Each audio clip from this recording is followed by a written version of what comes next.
Estamos para presentar este relato de experiencia. Estamos con Juan Gallego y con Kevin Villa. Nosotros somos Juanita Reyes, Carlos Daniel Jiménez, mi persona Laura González y Santiago González. Entonces, listo. Para empezar, pues empecemos contigo, Juan. Cuéntanos quién es Juan Gallego, qué hace, a qué se dedica. Bueno, Juan Pablo Gallego es un hombre soñador que ha tratado de salir adelante siempre.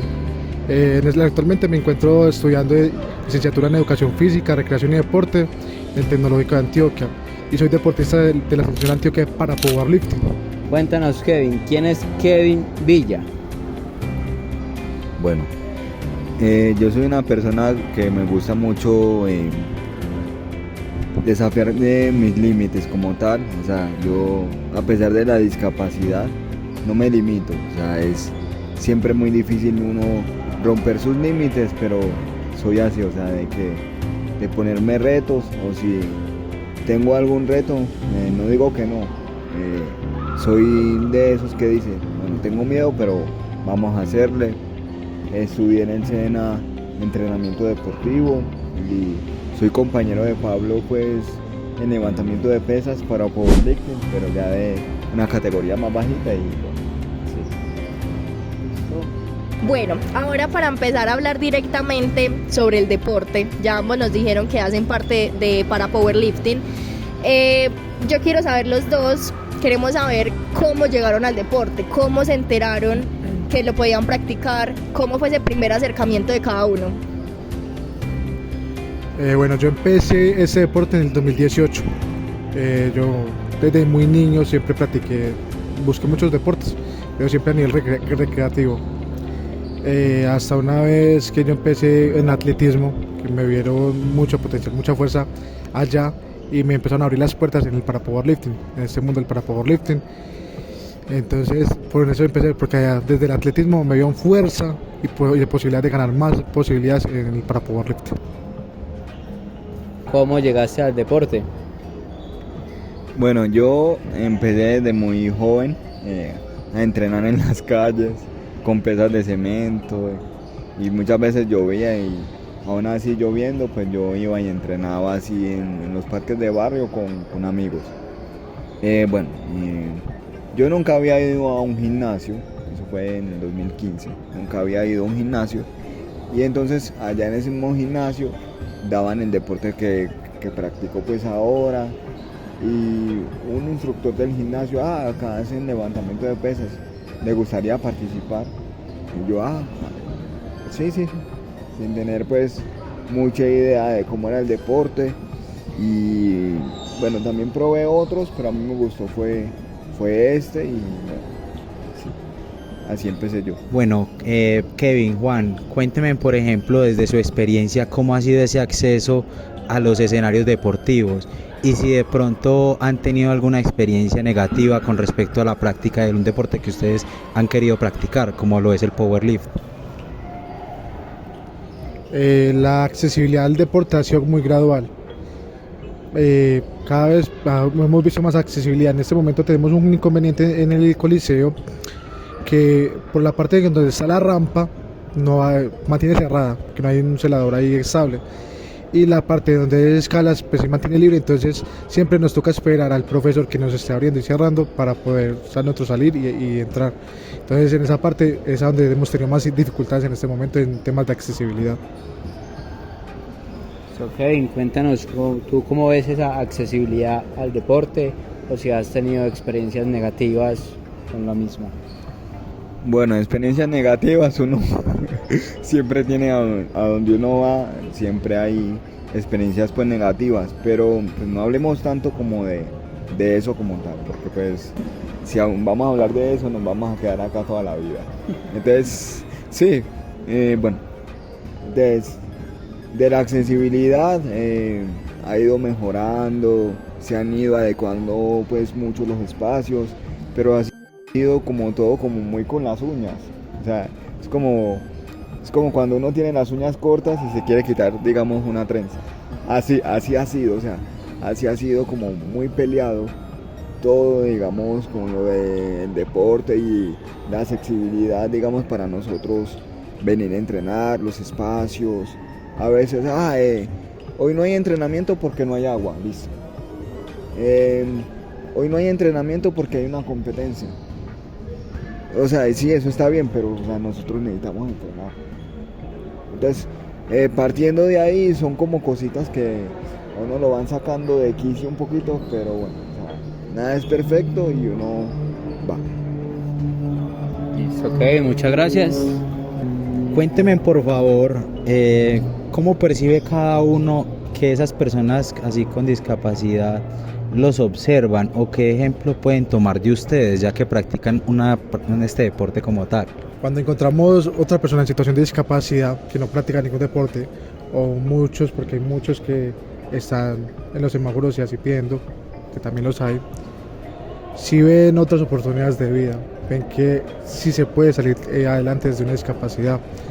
Y por ejemplo, yo ahora que estoy estudiando he abierto posibilidades para que mis compañeros también vayan a estudiar y vean otras posibilidades de vida, aparte de lo deportivo, aparte de la discapacidad como tal. Kevin, cuéntanos tú, ¿qué le dirías a personas con otras discapacidades o cómo los llevarías a que practiquen algún deporte? Bueno, yo que le diría a alguien con discapacidad que no hace deporte, pues primero que busque algo que le guste hacer, porque pues para hacer deporte o actividad física no hay que obligar a nadie como tal. Y también hablarle de la independencia que el deporte le da a uno, ¿sí? Porque el cuerpo está hecho para moverse y bueno, ya a nivel de la autoestima, del crecimiento personal, el deporte es una gran opción, la verdad. Entonces todos, no importa si hay discapacidad o no, deberíamos movernos, hacer deporte, actividad física. Entonces eso es lo que yo les diría, hablarles de eso. Bueno chicos, entonces ahora cuéntenme para ustedes cuál han sido 2 logros muy importantes que han tenido en el deporte que están haciendo. Entonces, Todas las medallas que he tenido, digamos, desde el 2019 hasta el año pasado, el 2023, pues todas han sido importantes. Pero hay una en particular, antes de la primera incluso, que fue en un clasificatorio en Bogotá, que mi mamá pues casi se me muere en un hospital y pues mi mente no estaba muy enfocada, porque bueno, mi mamá es primero que cualquier deporte. Y aún así, aunque no fue pues la medalla que yo quiero, la logré. O sea, con esa situación que estaba viviendo, la pude sacar adelante y pude llevarle la medalla a mi mamá y decirle, mamá, me fue bien. Entonces, esa medalla en Bogotá, de ese clasificatorio, para mí fue un logro muy grande porque pues tenía la cabeza en otro lado. Bueno, para mí los logros deportivos más importantes, mi carrera deportiva ha sido la primera medalla que me gané en 2021, que esa siempre la voy a recordar toda mi vida, y ahora en el 2023 los Juegos Paranacionales, que fui subcampeón nacional. Kevin, entonces cuéntame cómo ha cambiado tu percepción de ti mismo desde que comenzaste a entrenar para powerlifting. Bueno, cuando yo empecé a hacer ejercicio, cuando yo empecé a entrenar, o sea, antes de hacerlo, mi autoestima era muy bajita, el peso también era muy bajito, el aspecto también era totalmente distinto porque tenía muy poco amor propio, la verdad, y pues no me agradaba lo que yo veía al espejo. Entonces cuando empecé a entrenar, me empezó a agradar más lo que veía al espejo, empecé a ganar más confianza a medida que fui integrándome con los compañeros, de las charlas pesadas que le hacían a uno. Entonces sí, o sea, a medida que también me fue gustando lo que yo veía, fui cambiando. Obvio, todavía tengo muchas cosas por mejorar, pero pues ya sé que es un trabajo que cada quien hace pues internamente a medida que uno va madurando, va creciendo, pero me fue dando mucha seguridad y ya no me veo esquelético, ya no me veo así, o sea, ya no me veo muy flaco como al principio. Entonces sí, amo el deporte. So, Kevin, te hago una pregunta. ¿Tú cómo crees que influye el deporte a nivel emocional? Bueno, a nivel emocional el deporte influye demasiado porque primero pues todo entra por los ojos. Cuando uno empieza a hacer X deporte y ya se ve mejor, ya la cosa cambia, va cambiando. Entonces uno va mejorando, digamos, la autoestima, porque si ya el cuerpo se le ve mejor, ya se va a empezar a vestir un poquito mejor. Si ya se viste un poquito mejor, ya no sé, va corrigiendo la postura, o sea, va invirtiendo un poquito uno más pues en uno mismo, como ok, ya me veo mejor, ya no me puedo poner esta camisa, vamos a comprar otra. ¿Entiendes? Cosas como esas que pueden ser muy sencillas, pero que le pueden ayudar mucho a uno como a crecer como persona, entonces influye demasiado. Yo antes era una persona, cuando no practicaba este deporte como tal, o no tenía un deporte de alto rendimiento, una persona que no tenía rumbo, no sabía en sí qué iba a hacer con mi vida.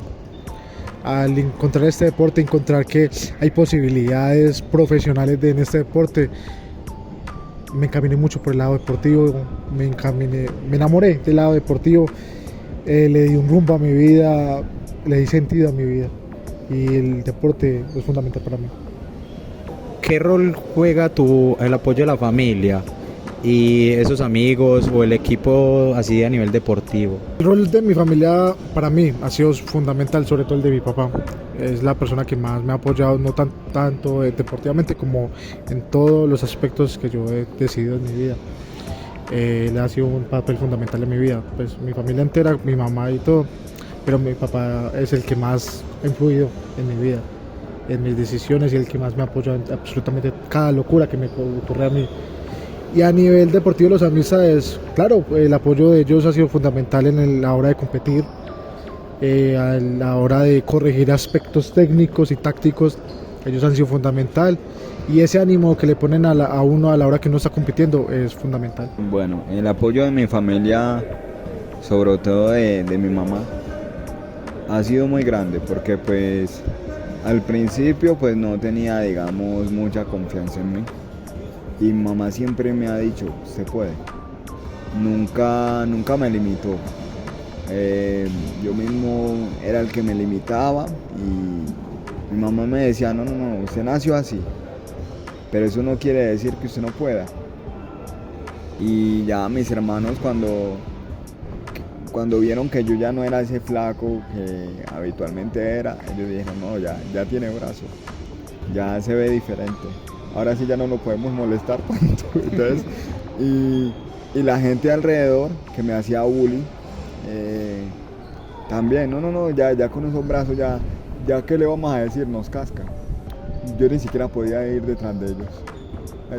¿Qué les iba a cascar? No podía, pero entonces el deporte me brindó mucho como esa seguridad, como me ayudó como a transformarme, y mi mamá es como esa ancla, es ese referente para mí, y la razón, digamos, una de las razones de peso por las que yo no puedo dejar el deporte, y mis hermanos también, o sea, como que no se quede con el ejercicio porque me pone todo flaco y con lo cabezón que es.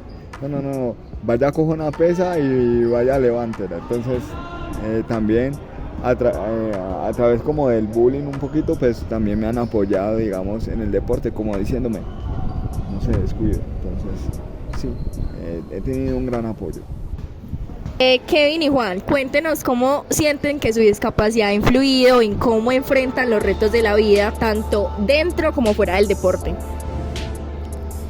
Pues mi discapacidad es desde niño, y uno cuando adquiere la discapacidad de niño, uno aprende ya de manera más fácil a sortear todos los terrenos y todas las adversidades que le ponga la vida. Realmente pienso yo que cuando la discapacidad la adquirida desde grande, es mucho más difícil la adaptación, tanto mental como física, pienso yo. La discapacidad mía también ha sido pues desde siempre, desde niño, y influye pues a que uno dice, hey, porque yo nací así.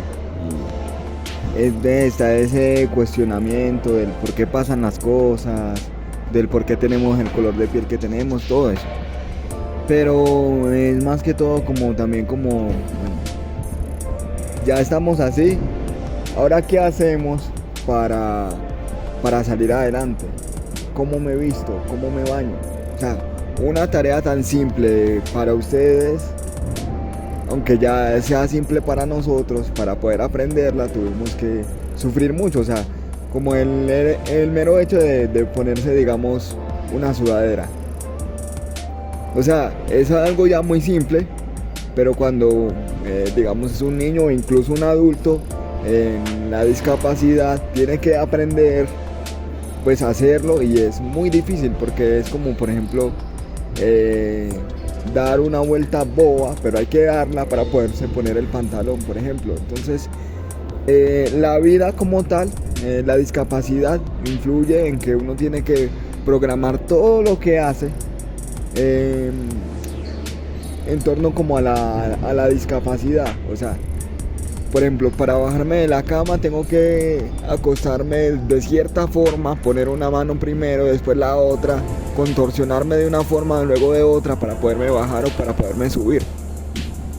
Pues cosas muy sencillas que uno le toca adaptar para poderlas hacer. O sea, cualquier cosita, por muy sencilla que sea, todo hay que adaptarlo por la discapacidad que uno tiene. O sea que todo influye. Chicos, ahora cuéntenme si alguna vez han sentido que la sociedad los ha subestimado por su discapacidad, y si es así, ¿cómo lo han manejado? Una anécdota o una historia, pues nos quedamos acá toda la vida. Y no, o sea, porque la gente de por sí como tal es muy discriminatoria. Si es negro, porque es negro. Y si el papá era blanco, entonces usted no es negro, como es mi caso. O sea, mi papá era blanco. Y cada vez que yo les presentaba a mi papá, pero él no es tan negro. Entonces cuando empecé a hacer ejercicio, la gente decía, yo pensé que medía 2 metros y que era más negro y más musculoso. Y yo, no. O sea, la gente de por sí tiene ese chip de discriminar, de juzgarlo todo. Entonces, en la niñez, la crueldad de si se cayó o de por qué camina así, de señalarlo a uno y de reírse, eso está. Y digamos como tal, la sociedad como tal apoya mucho al que sabe, al que puede, o sea, el que se ve bien físicamente, el que tiene el cuerpo bonito. Pero cuando hay alguien que no lo tiene, es como, o sea, se predisponen. Bueno, subestimaciones hay muchas relacionadas a la discapacidad, hay muchas. Yo tengo 3 anécdotas, de hecho. Una vez que me caí aquí en el obelisco, yo tengo movilidad del tren inferior. Yo me llegué y me caí, yo me paré. A medida que me paré, me levanté mi silla y me fui. La gente, no tiene discapacidad, y ahí siempre se paran en los semáforos a pedir dinero. ¿En qué momento estoy pidiendo dinero usted? O sea, ¿en qué momento estoy pidiendo dinero? En un momento. Otra anécdota fue, o ha sido, cuando uno, digamos, espera a alguien, se para a esperar a alguien, la gente piensa que uno está pidiendo dinero. Cuando estamos en los centros comerciales, no pasa por la zona de comidas y piensa que la gente que uno la iría a pedir comida. O sea, uno siente esas miradas. Otra pregunta es, ¿qué estrategias has utilizado? ¿Qué estrategias han utilizado para mantener esa mentalidad positiva y enfocada, especialmente en momentos difíciles? Mi familia, el apoyo tan incondicional que he recibido. Es que mi familia, lo que es mi papá, mi mamá, son mis técnicos, mis entrenadores, mis fisioterapeutas, mis psicólogos, nutricionistas, son los que más me meten presión, pero a la hora de la verdad son los que me acompañan. Cuando estoy triste, cuando estoy feliz, o sea, con ellos son incondicionales. Entonces, para mantener mi disciplina y para mantener mi objetivo donde lo tengo, es mi familia, realmente. Algo que a mí me sirvió y todavía me sirve como para superarme es, o sea, bueno, a mí me mueve mucho el estómago, ¿cierto? La comida y todo el cuento. Pues sí, es muy cierto. Pero, o sea, a mí lo que más me mueve es el hambre de salir adelante. El hambre de superarme, ese trabajo interno, o sea, las mismas ganas que yo tengo de vivir, de cambiar lo que yo vivo. Esa hambre como tal que siempre tengo de cambiar lo que no me gusta de mi vida, que es prácticamente casi todo. O sea, siempre me mantiene con esa hambre de, hey, despierte, o sea, muévase. bueno, también mi familia, pero en mi caso es como más ese trabajo mental, ese ejercicio de que, hey, si no me muevo, pues nadie lo va a hacer por mí. Siempre recordar eso, o sea, de que si yo no voy a entrenar, nunca voy a ser campeón por más talento que tenga. Si yo no me muevo, si yo no hago algo para cambiar lo que no me gusta y me quedo simplemente contemplando las cosas malas que me pasan, que son demasiadas, nunca voy a salir de ahí. Entonces esa misma hambre como tal de decir, oye, no me gusta esto, por eso tengo que hacer esto que no me gusta, que me va a llevar a ese otro lugar. Bueno, Kevin, Juan, plantéese cada uno esta pregunta. Si pudieras hablar con tu yo más joven, ¿qué consejo te darías a ti mismo? Sobre todo para enfrentar momentos difíciles y perseguir el éxito. Yo esa pregunta sí la tengo clara. Yo le diría, parce, levántese, seque las lágrimas y hágale que va a salir adelante. Va a ser muy difícil, pero va a salir adelante. Eso es lo que yo le diría. A ver, que coma un poquito más. Sí. Bueno, ya lo otro sería que me atreviera a más cosas, ¿sí? Porque, o sea, cuando yo estaba muy pequeño me cohibía y mi familia también me ayudaba para que lo hiciera todavía más. Entonces era como decirme, atrévase como a hacer más cosas. Incluso yo digo que también es algo que me lo diría yo ahora y pues sí, que todavía me sirve. Otra de las preguntas que nos gustaría hacerles es, ¿cómo crees que tu historia puede inspirar a otras personas, especialmente a aquellos que nacieron con una discapacidad similar? De hecho, mi proyecto de vida en este momento es salir a flote, sacar a flote la discapacidad. Mostrar que la discapacidad no es un problema o un impedimento para salir adelante. Por eso empecé a estudiar lo que estoy estudiando y por eso quiero meterme tan de lleno al deporte. Porque quiero demostrar y visualizar que la discapacidad no es un impedimento. Y yo quisiera ser un pilar o un ejemplo para las personas en situación de discapacidad o los niños que apenas van a empezar la vida, para que el día de mañana yo pueda hablar o que ellos conozcan de mi historia y ellos puedan decir, pues madre, es que la discapacidad no es un impedimento para lograr lo que yo quiero. Ok, vamos con la misma pregunta.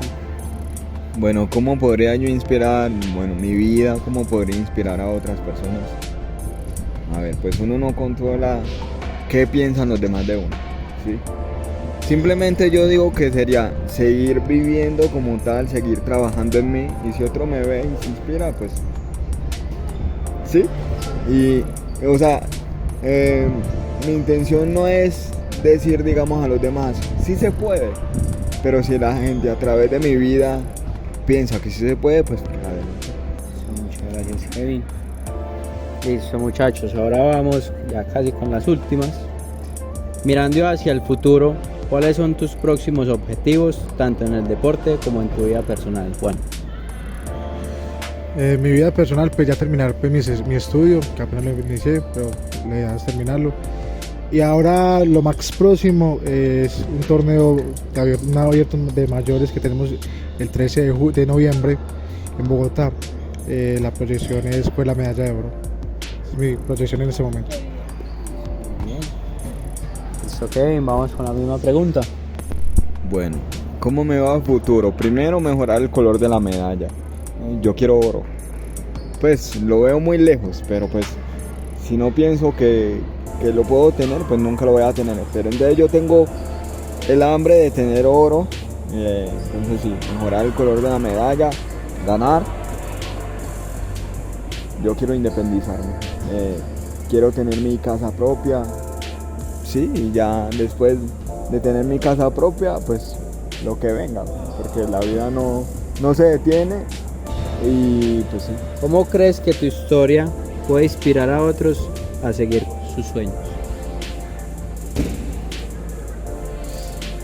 Pues mi historia yo creo que puede ser algo, un punto de referencia, de un antes y un después, porque a mí me tocó la época, a nosotros nos tocó la época donde no había tanto apoyo en el deportivo, en la discapacidad.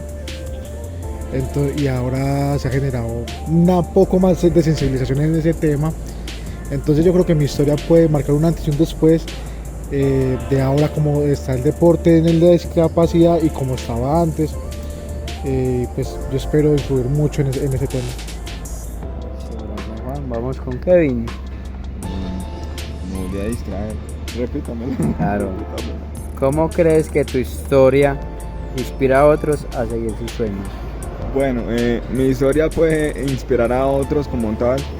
Pues primero hablándoles de ella como tal, o sea, a la gente que yo pueda, digamos, que también tiene esa misma hambre, pero que se sienten desesperados como de decir, no, yo estoy entrenando y tengo ganas de rendirme, pues hablarle a alguien así y decirle, no se rinda, y hablar después de mi historia y que ya la persona coja de ahí para decir, no, pues si este man pudo, yo también puedo, como cuando yo empecé a entrenar o cuando la gente me ve entrenando, dice, no, este man con la discapacidad que tiene y el cuerpo que tiene o los pesos que levanta, a mí no me duele nada, entonces yo también, entonces podría ser algo así. Muchas gracias, Kevin. Y Juan, vos que nos estabas diciendo ahorita sobre un antes y un después, ¿cómo nos cuentas o cómo nos das a entender esa inclusión de un antes a la inclusión de ahora? Esa antes y un después es muy claro, porque antes no se veía tanto apoyo en el tema de discapacidad, no se le veía.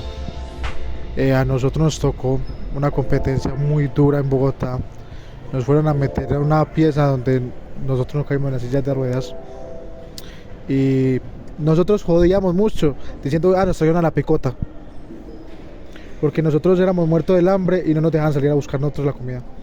Nos tocaba esperar hasta tarde para que nos dieran la comida a nosotros. Entonces nosotros decíamos, nos trajeron a la picota. Entonces antes no había tanto apoyo, ya no les importaba tanto eso. Ahora sí hay un poco, pues les falta mucho, pero hay mucha más sensibilización en este tema del deporte en discapacidad y se ha visto muchos avances ahora y más en ese tema. Antes uno veía al entrenador que trabajaba por el pago, ¿sí? Y que lo trataba uno tan amablemente que no le daban ganas de volver. entonces ahí, bueno, ya los entrenadores siguen teniendo un poquito, digamos, la misma actitud, pero bueno, ya es alto rendimiento, uno ya es más consciente de que es alto rendimiento y no es más un club deportivo. Entonces uno veía antes el entrenador que ponía una cara muy alegre, que uno no le dan ganas de volver. Y entonces, y unos buenos tratos también, que uno decía, ay no hombre, mejor me trata mi mamá cuando esté enojada. ¿Sí me echa a entender? Entonces uno veía ese tipo de cosas, pero ahora ya digamos, ya más madurez de parte pues, del deportista, ya conciencia de que es alto rendimiento, ya uno ve el meteorólogo, ya uno ve que los masajistas, ya uno ve muchas otras personas que están detrás del deporte y uno solo antes veía al entrenador que tenía una cara muy amable, que le deseaban pues cosas que uno decía, no quiero volver. Listo, muchachos, eso fue todo. Muchas gracias por participar y por ayudarnos con este proyecto. La verdad, la historia pues ojalá pueda ser compartida para que muchas personas los escuchen y lo que ustedes decían, que conozcan su historia y aprendan de ustedes, porque ustedes la verdad son personas de admirar. Y nuevamente muchísimas gracias.